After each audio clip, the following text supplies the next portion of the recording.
Friends, ஒரு அள்ளி போட்ட ரசம் ஒரு குட் ரசம் எப்படி பண்ணுறதுன்னு பார்க்கலாம்.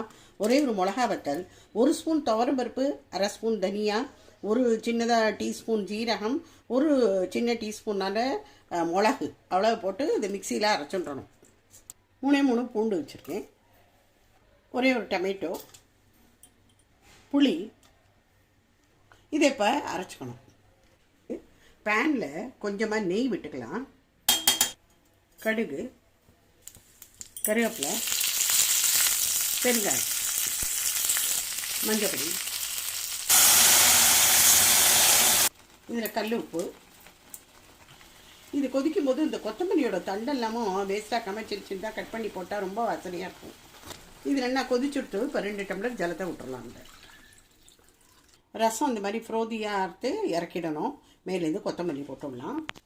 சூடான குட் ரசம் ரெடி.